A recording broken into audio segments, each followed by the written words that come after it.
Hey friends, are these habits keeping you poor?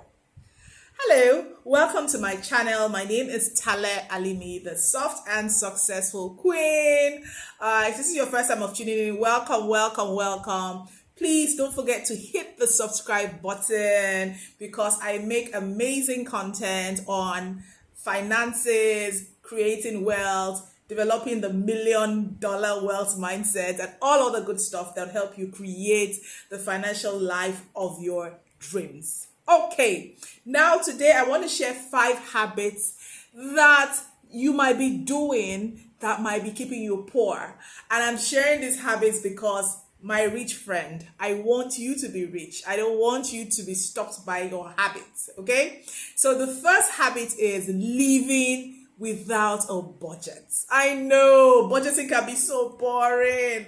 Like when you can be balling. Did you like that rhyme? I think I did. Cheesy, right?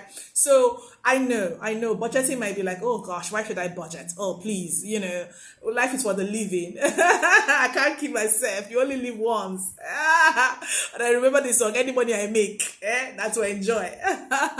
But honestly, you need to have a budget because a budget is like a guardrail around your finances. I mean, in budgeting doesn't mean you should not flex or have fun, or do nice things. It's just that a budget gives you guidelines on how you should spend your money. Now, a budget doesn't mean that you don't have some flexibility around how you spend, because sometimes things come up. The other day I went to the store, and even though I had a budget, I found out that the items were not like maybe 10 or 20% more expensive than my budget. And that happens. And when that happens, of course, you would adjust your budget, because at the same time, a few items too were a bit were a bit less priced than what I thought I put in my budget. So again, you adjust and you make amendments, and that's normal. Okay, but at least a budget is that guideline, so that when you want to flex, you have a budget for flexing. At the same time, you don't neglect other important aspects of your life. So living without a budget might be keeping you poor, my rich friend. So please have a budget. Okay, budgeting is not boring. Budgeting is actually liberating, because you know how much you can spend to do whatever you need to do. The second thing that you might be doing to keep you poor is spending on impulse. I know. I mean, a lot of us women could be like emotional spenders. I mean, some men too who are very in touch with their feelings. You can be an emotional spender. You might feel, oh, medicine is hard. Like life is just challenging. Let me go and take 1 or 2 bottles, or whatever it is you spend on, or you go shopping for clothes, make yourself feel good, or whatever. I mean, I'm not saying I haven't been guilty on that. Let me not even be sitting out here pretending. However, a lot of the times when you spend on impulse, okay, try and make yourself feel better, make yourself feel good, some things suffer. Okay, some things suffer. So which is very related to the budgeting part. Because sometimes you just spend that money, and then all of a sudden there are other things that are there that you needed that money for that ends up suffering because you neglected that to just spend on impulse. And again, I usually realize that this happens when maybe you just earn money and you say, let's go and flex and everything. And that's why, back to my first point, budgeting is important. Okay, so that when the money hits your account, you already feel as if, oh my god, this money is already planned out. So that impulse thing is put in check. Okay, so stop spending on impulse. Okay, I'm not saying you shouldn't flex within your budget. The third thing that people do, or habits you might have that are keeping you poor, is ignoring your financial challenges. Okay? There's that thing in us that makes us feel sometimes that, oh, let me just hide my head under the pillow, or hide my head in the ground, and it will go away. No. Problems don't go away. They say how ignorance is bliss. That's not true. Ignorance is not bliss. Actually confronting and facing your challenges is bliss. Okay, so don't ignore your financial challenges. If you know that right now you're in a bad place financially, look it in the face. Okay, don't be afraid. I know it can be a bit overwhelming, like, oh, these debts are filing up, blah blah blah.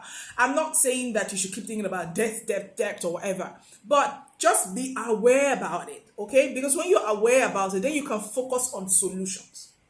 Okay, so I'm not saying focus on debt or problem, because of course where focus goes, energy flows.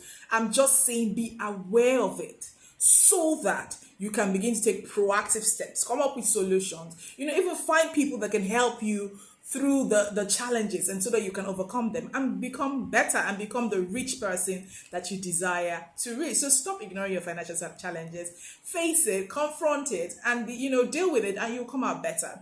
The fourth thing that people do that might be keeping them poor is letting bills pile up. Letting bills pile up. Procrastination is the thief of time. What did I say? Procrastination is a thief of time. So don't feel like, you know what, I beg, this bill can be staying there, I'll pay it later. Sometimes as the bills are piling up and you're not dealing with them, I know it's hard. Paying bills and all that stuff, but you need to have the discipline, and sometimes you can even schedule or automate some of your bills. Thank God for technology. With technology right now, some of the subscriptions in our company, they're automated. So I don't need to think about, this was late. No, just automate everything, and the bills they make sure the bills are paid. Because sometimes if you have some bills that are critical, if they don't get paid, the implication might be really negative. Like, for example, in our company, if our server bills don't get paid, it can shut down all our platforms, for example. So think about your personal life. Sometimes if some bills pile up, you might get fined, if it's electricity bill, you might get cut off, things like that. So please don't let bills pile up, okay? Even if you don't like to deal with bills, you cannot schedule a day in your calendar and say, today, I just want to settle all my bills, blah, blah, blah. And after that, I forget about it. I don't want to think about it again. Or you automate it, automate your bills. So don't let it pile up, because when they pile up, okay, your resources all of a sudden is not even enough to pay the bills, or you're using all your money to pay bills again, and then you have nothing left, and then you're demotivated and you're not excited, to live the rich life that you desire. Okay, so if you're letting your bills pile up, go under that place you kept all the bills, sort them out, and automate the ones you can, schedule the ones you have to pay manually, and make sure that you don't let any bills pile up. Okay, is that a promise, rich friend? By the way, I hope this is adding value to you. Make sure to subscribe to this channel and turn on the notification bell. Turn on the notification bell so that you will know when I share content. My goal is to share content every Tuesdays and Thursdays. So please. Yep. So my fifth and final point is letting fear stop you from saving or investing. Okay? And this is one habit that it is paralyzing. Fear can just paralyze. You can say, I had somebody who saved or invested that time, they lost all their money. I beg, let me have my money to myself and let me spend it. At least I will know that I've eaten my money. That kind of thing. So I hear people who have those kind of conversations, and it is fear.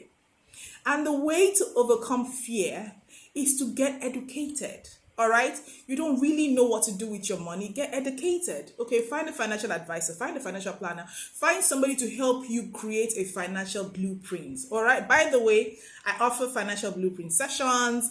If you go to my website, Soft and Successful /financial blueprints, I offer financial blueprint. To be in the description somewhere, to help you really create the financial blueprint and decide what your magic number is and come up with the vehicles you can use to grow your money. Okay, go to my website, you find details about that. Also, saving and investing.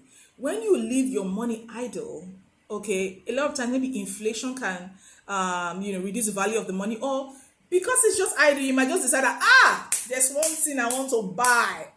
Impulse buying. Okay, and then what is supposed to be your savings, because you're living it idle, you end up spending it. And that's why it's not good to leave money idle. Okay, find a savings vehicle, find an investment vehicle. There's so many options. We in our company, we have a cooperative platform called Ruzor.org. Please check it out. It will help you automate your savings. So if you decide I want to save X amount of money every month, you create an automated savings plan. Or if you have a bit of a bigger amount, you put it in what we call an investment portfolio, and your money works for you. Your money is multiplying for you. Your money is giving birth. Your money is burning picking. So let your money work for you. Don't be afraid that, hey, people have lost money. No, do your research. Okay, do your research. Ask questions. Okay, if you want to ask me more questions about Rosa, please feel free in the comments below. Ask me questions, and things like that. But don't keep your money idle. Don't fall into that trap of fear.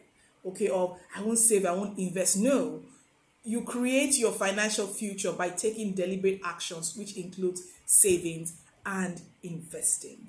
So my rich friend, don't let any of those 5 things keep you poor. So share with me which of these 5 habits you're going to begin to do going forward. And I will see you again in the next video. Don't forget to subscribe if you haven't. Share this video with a frenemy who needs this video, okay? And check out the resources in the description. And I'll see you in the next one. Cheers. Bye-bye.